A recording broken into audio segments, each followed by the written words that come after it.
This is Rome. We're back with just kind of a little news update. I got this thing sent to me here. This is from PC Gamer. It's a couple days old at this point, but its news is still good because the news is talking about, or the announcement is talking about, hasn't quite happened yet. So 2 days ago, Mr. Jonathan Bolding posted this. It says, City Skylines and Battletech developers will announce new games next week. Nothing new from Paradox publisher on Vampire the Masquerade, Bloodlines 2, although I did see something separate that said it's not impossible that Bloodlines 2 will be out in 2023, but probably not likely is what it sounded like.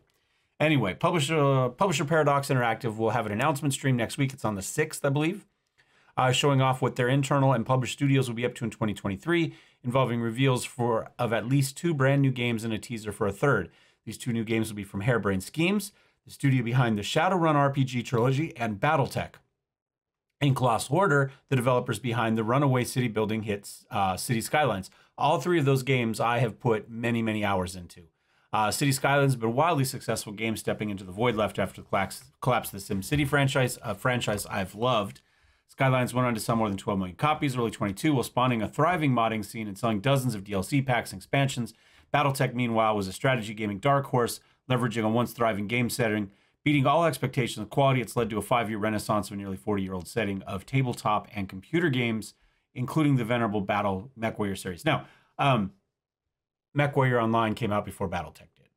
So let's be fair here. Battletech jumped in between MechWarrior Online and MechWarrior 5.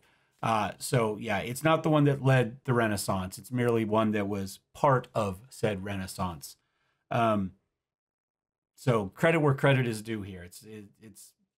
They jumped onto it, but there was already licensing and obviously an interest in it, and that led to the MechWarrior Online game, which was hugely successful in its own right early.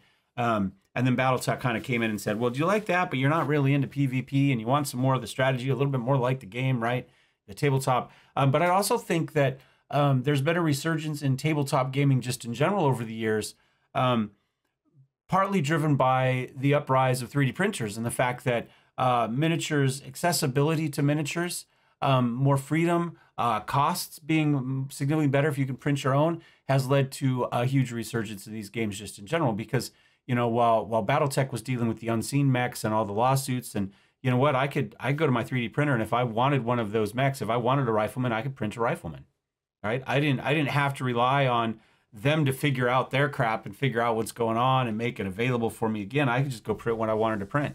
You know, if I wanted the old school kind of Robotech style ones, I could print those. If I wanted the new style kind of MechWarrior Online style ones at the time, I could print those too. That's my DoorDash. Sorry, I've got lunch coming.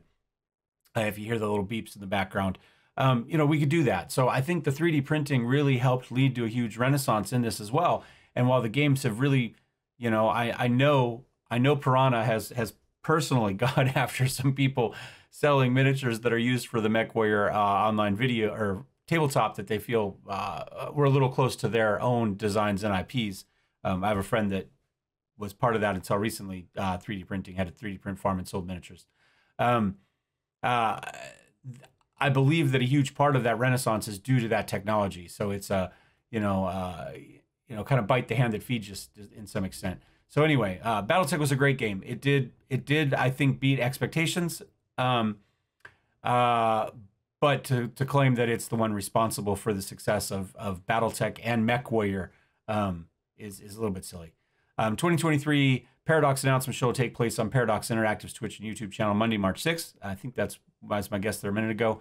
5 p.m. GMT, 12 p.m. Eastern, 9 a.m. in the morning my time. There's a chance I might not be up for that one. I'll have to watch the replay. Show will include a teaser of what Sweden-based Paradox Studios on the West Coast, U.S. West Coast Paradox Tectonic has been up to. Paradox Tectonic is headed by industry veteran Rod Humble, who joined the company in 2019 to found it. Best known for his work on The Sims 2 and 3, as well as Second Life. I played a little bit of The Sims. I've dipped my toe into Second Life. Paradox also promises to reveal new expansions and gameplay updates. To be fair, Sims have been very successful. They're just not my favorite. Gameplay updates for existing games, which Paradox has a few: Stellaris, Europa Universalis, Hearts of Iron, Crusader Kings 3, Victoria 3. I own and played Stellaris a lot. I have Hearts of Iron and Crusader Kings 3 and most of the DLCs. I had trouble with them. Those games seem to be Grand Crusade games seem to pride themselves on being nearly impossible to figure out. Like, this game is really inaccessible, and that makes us cool somehow. Like, shitty UI seems to be what they want. Like, is this game playable? No? Well, that's what we wanted. We nailed it. And I think the fans of those games also like the kind of how difficult it is to get into. It keeps all the plastics out. You know what I'm saying? All the casuals. Age of Wonder 4 is due to release beginning of May. Paradox will show off new games from its Paradox Arc publishing initiative, which in the last year and change dropped Surviving the Abyss and Across the Obelisk. A little bit more here. One game that wasn't seen in the event, Vampire the Masquerade. Yep. So I think the important thing for us, realistically, is, what are we going to get from Hairbrained Schemes? Is it going to be something that ties back into a much beloved tabletop pen and paper franchise of the past, such as Shadowrun or Battletech? Will it build upon those two franchises? Will we see a different franchise? All of those games are good. Hairbrained Schemes has done a very, very good job. They've provided, I believe, a lot of value for the money with the games that they've brought into. I think they've stayed very true to the original settings. I would have liked to see a little bit more freedom within the Shadowrun games. They're very linear, but they are very much products of the time as well for when they are developed and that sort of stuff. And also, Hairbrained Schemes is a huge studio, right? I mean, that's going to limit the scope of some of these in the past. Maybe the success of Battletech has brought some more cash in. Paradox obviously is involved now. Maybe Paradox is going to got some more cash to think a little bit bigger than they have in the past. But what's your guess? What are we going to get? Are we going to get more Battletech? Are we going to get our Clan Wars? Are we going to, get another tabletop game? That would be great too. I mean, I don't know how the licensing on some of that stuff has gone. I'm sure there's some insiders somewhere that have some guesses based on how that stuff has gone. But anyway, my lunch will be here in a minute now, so I'm going to wrap this up. I will see you guys next time. Let me know what your thoughts are down below. Are you going to watch the trailer, the announcement on March 6th? I will watch it probably after the fact when I get up and get moving. We'll see you guys next time. Cheers.